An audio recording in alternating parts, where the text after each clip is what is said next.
Urban జిల్లా general సెక్రటరీని. ఈరోజు రాష్ట్రపతి ఆదేశాల మేరకు మేము ఈరోజు ఈ ప్రోగ్రాం చేస్తున్నాం, నిరసన దీక్ష చేస్తున్నాము. ఆదివాసీ మహిళను ఒక ఆటోలో ఎక్కించుకొని పోయి ఆటో స్టార్ట్ అయినాక కూడా ఆమె ఆటో దిగి ఎంత దూరం ఉరికినా ఆమెను పట్టుకొని మరి ఆమెను రేప్ చేయడం జరిగింది. చచ్చిపోయింది అనుకొని పొదలలో పడేసి వెళ్ళిపోయిండ్రు. అయినా ఆమె అదృష్టం బాగుంది కాబట్టి బతికింది. 31వ తారీఖు జరిగిన సంఘటన లేట్గా బయటకు రావడం అనేది మనకు గుర్తుండడము. ఒక మహిళలకు ఇంత అన్యాయం జరుగుతుంటే మహిళా మంత్రులై ఉండి కూడా మన ప్రభుత్వంలో ఎవరు దీన్ని తీసుకోకపోవడం అనేది చాలా బాధాకరమైన విషయము. అతను ఎవరు ఈ ఆదివాసీ మహిళను రేప్ చేసిన అతను ముస్లిం అతను షేక్ మహబూబ్ గారిని ఉరిశిక్ష వేయాలని కోరుతున్నాం. ఒక్కరికి ఇద్దరికి ఇట్లా ఉరిశిక్షలు వేస్తే భయానికన్నా కనీసం 6 ఏళ్ల మహిళల నుంచి 60 ఏళ్ల ముసలిల వరకు వదలట్లేదు. అసలు ఎట్లా బతకాలి మహిళలు?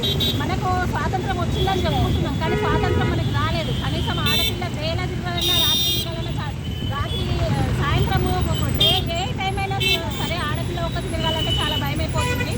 కాబట్టి మాకు సీఎం గారు దీనికి మహిళా మంత్రులు నుండి కూడా ప్రభుత్వంలో ఒక్కరు కూడా దీని గురించి మాట్లాడట్లేదు, ఎవ్వరు ఏం చెప్పట్లేదు. కాబట్టి మేము బీజేపీ నుంచి దీక్ష